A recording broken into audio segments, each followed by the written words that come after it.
राधे राधे दोस्तों, कैसे हैं आप सब? आज की कहानी है, क्या ये मेरा आखिरी फैसला है? मैं एक परेशान सास हूँ। ज़्यादातर ऐसी धारणा बनी हुई है कि सास बहू को परेशान करती है, लेकिन मेरे घर में बिल्कुल उल्टा है।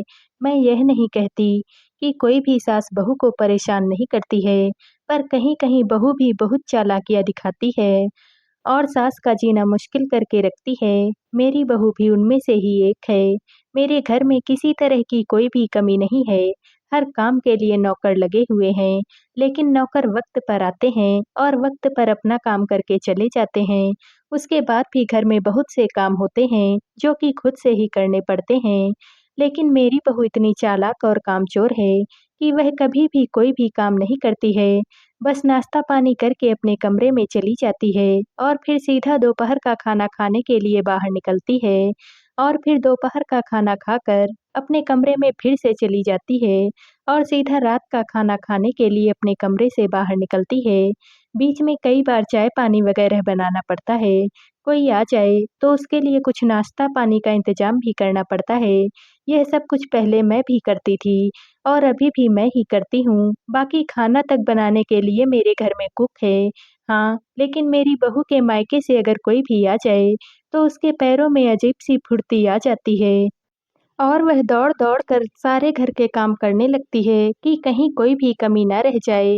मुझे उसमें कोई दिक्कत नहीं है, करना भी चाहिए। मायके से रिश्ता ही ऐसा होता है, लेकिन सिर्फ़ रिश्ता मायके से तो नहीं निभाया जा सकता है ना। बाकी घर में कोई भी आए, उससे उसे कोई भी मतलब नहीं होता है। चलो यह भी ठीक है, मैंने आज तक सँभाला था, आगे भी सँभाल लूँगी। सबसे अधिक दुःख तो तब होता है, जब घर में कोई काम चल रहा होता है, जैसे पेंटिंग्स या फिर घर की साफ-सफाई या घर में कोई कंस्ट्रक्शन का काम चल रहा हो, तो मेरी बहू तुरंत बीमार पड़ जाती है और सच्चाई यह है कि वह बिल्कुल सही सलामत ठीक-ठाक बैठकर बोल बतिया रही होती है और जैसे ही उसे पता चलता है कि कल से काम लगने वाला है या आज दोपहर से कोई काम लगने वाला है, तो तुरंत से ही उसे चक्कर आने लगते हैं, उसे बुखार होने लगता है और वह बीमार हो जाती है और ऐसी बीमार होती है कि उसे डॉक्टर के पास भी नहीं जाया जाता है। उसका कहना होता है कि वह थोड़ा-सा आराम करेगी, तो ठीक हो जाएगी और यह सच भी है, वह ठीक भी हो जाती है। वो भी बिना डॉक्टर के पास गए, लेकिन उसका ठीक होने का वक़्त मुझे पहले से ही पता रहता है। जिस दिन घर में लगा काम खत्म होता है, वह ठीक हो जाती है। सबको लग रहा होगा मैं यहाँ पर बैठकर अपनी बहू की बुराइयाँ कर रही हूँ, लेकिन यही एक सच्चाई है, जिसे मैं पिछले 5 सालों से झेल रही हूँ, लेकिन अब मेरे बर्दाश्त के बाहर हो चुका है और मैंने एक फैसला ले लिया है, क्योंकि इस बार मेरी बहू ने बहुत ही गलत किया है। मेरी एक ही बेटी और एक ही बेटा है। मेरी बेटी अपने सास-ससुर के साथ अमेरिका में रहती है और 5 साल पहले अपने भाई के शादी में ही इंडिया आई हुई थी, क्योंकि हर साल अमेरिका से इंडिया आना आसान नहीं होता है। इसलिए वह 5-6 सालों में एक बार ही इंडिया आती है और अपने मायके भी आती है। मेरी बेटी के आने पर मेरी बहू ने हर बार की तरह अपना नाटक जारी रखा। उसे पता था कि अगले दिन उसकी इकलौती ननंद इंडिया आने वाली है, तो वह बीमार पड़ गई। मुझे पता था ऐसा कुछ होने वाला है, इसलिए मैंने पहले ही सारे इंतज़ाम करके रखे थे, ताकि मेरी बेटी को कोई भी परेशानी ना हो। आखिर इतने दिनों के बाद वह मायके आई हुई है, उसमें भी वह घर के कामों में लग जाए, मुझे यह बिल्कुल भी पसंद नहीं है। और यहाँ तो उसका ससुराल भी नहीं है, उसके साथ ही उसके सास-ससुर 5-6 साल में एक बार ही आते हैं। उनके भारत के घर में ताला लगा रहता है, जहाँ साफ-सफाई करके कुछ दिन के लिए वह अपने ससुराल में रहती है। फिर उसके सास-ससुर कहते हैं, "अब कुछ दिन तुम अपने मायके में भी रह लो, फिर पता नहीं कब मिलना हो।" उसके बाद वह अपने मायके भी आती है। मेरी बेटी अपनी भाभी से शादी के बाद पहली बार मिलने के लिए मायके आई हुई थी और उसकी भाभी ने उसके साथ में ऐसा व्यवहार किया कि बीमारी का नाटक करके पूरा टाइम अपने कमरे में ही पड़ी रही। ढंग से अपनी इकलौती ननंद से बात तक नहीं की। काम-काज के लिए तो मैंने अलग से 2 काम वाली को 24 घंटे के लिए अपने घर में रख लिया था, ताकि मैं अपनी बेटी को वक़्त दे सकूँ। मेरी बहू को इस बात का भी बहुत घमंड है कि वह एक बहुत बड़े और अमीर परिवार की इकलौती बहू है। मेरी बहू को इस बात का अंदाज़ा भी नहीं था कि मेरी बेटी भी अपने ससुराल की इकलौती बहू है और उसका पति भी अमेरिका में अपना बिज़नेस करता है। तो उसे किसी बात की कोई भी कमी नहीं है। मेरी बहू तो बस इस गुमान में रहती है कि वह बहुत ही अमीर घर की बहू है, बहुत बड़े बिजनेसमैन की पत्नी है, घर में नौकर-चाकर लगे हैं, तो उसे किसी की भी इज़्ज़त नहीं करनी है। मेरी बेटी को अपनी भाभी का यह व्यवहार बिल्कुल भी अच्छा नहीं लग रहा था। उसे लग रहा था कि वह क्यों अपने मायके में आई है। मैंने बोला, "तू अपने मम्मी-पापा के घर पर आई है, जो तुझसे मिलकर खुश होते हैं, उनके साथ खुश रह। बाकियों के बारे में तुझे क्या ही सोचना।" खैर अब मेरी बेटी के अमेरिका वापस जाने का वक़्त भी आ चुका था और मैंने प्लान बनाया कि बाहर चलकर होटल में आज सब मिलकर खाना खाते हैं। मेरी बहू बहुत जल्दी तैयार होकर आने लगी, तो मैंने कहा, "अरे बेटा, तेरी तबीयत कहाँ ठीक है? बाहर जाएगी तो और कमज़ोरी आ जाएगी। तू ऐसा कर, घर में आराम कर। मैंने काम वाली से बोल दिया है, तेरे लिए खिचड़ी बना देगी।" लेकिन मेरी बहू को पता था कि कल उसकी ननद चली जाएगी, तो अब उसके ठीक होने का समय भी आ चुका था और अब वह ठीक भी हो गई थी। उसने बोला, "अरे मम्मी जी, अब तो मैं पूरी तरह से ठीक हूँ। दीदी तो कल चली जाएँगी, कम से कम 1 दिन तो उनके साथ में बिता लूँ। मैं अपनी बहू की चालाकियाँ को बहुत अच्छे से वाकिफ़ हूँ। लेकिन मैं क्या ही करती, अगर मैं कुछ भी बोलती, तो मैं बुरी सास बन जाती और सारा का सारा इल्ज़ाम मेरी बेटी के ऊपर ही आ जाता।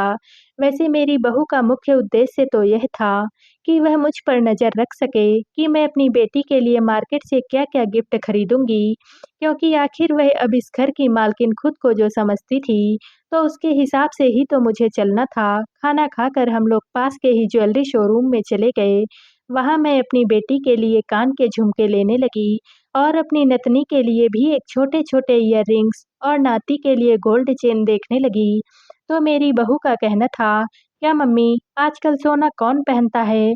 वैसे भी दीदी अमेरिका में सोना थोड़ी ना पहनती होंगी। इससे तो अच्छा आप इन्हें कोई स्टाइलिश से कपड़े दे दो।" मुझे बहुत अच्छे से समझ में आ रहा था कि मेरी बहू को मेरी बेटी के ऊपर किया जाने वाला मेरा खर्चा बिल्कुल भी पसंद नहीं आ रहा था।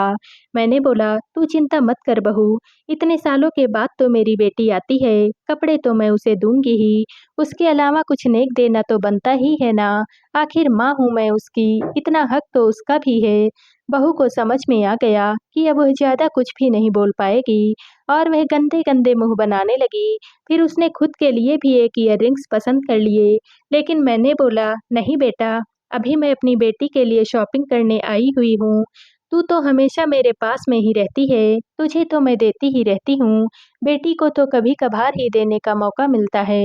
मेरी बेटी ने बोला, "अरे मम्मी कोई बात नहीं, यह मैं ले लेती हूँ, मेरी तरफ से भाभी को गिफ्ट समझ लेना।"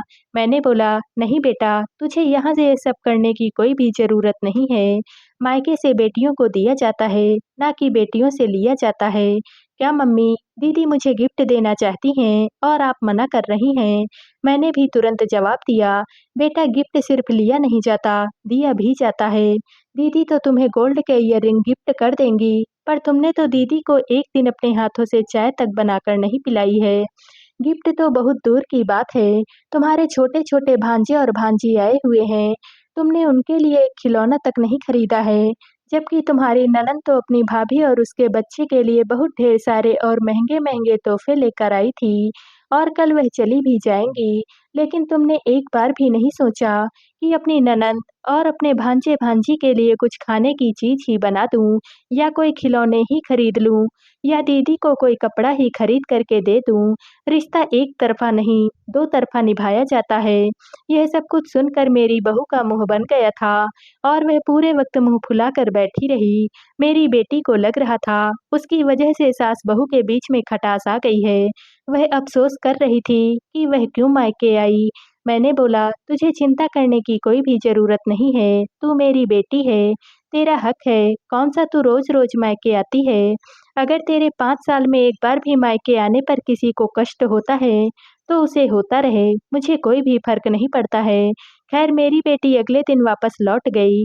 मेरी बहू ने विदाई के वक़्त अपने भांजे-भांजी के हाथ पर ₹100 भी नहीं रखे, जबकि मेरी बेटी ने जाते वक़्त अपने भतीजे को सोने की चेन गिफ्ट में दी।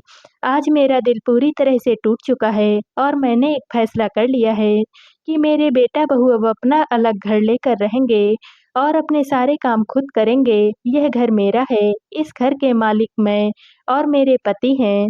यह बिज़नेस मेरा है, मेरे पति ने अपने दम पर इसे खड़ा किया है, जिसमें मेरा बेटा उनके साथ में काम करता है।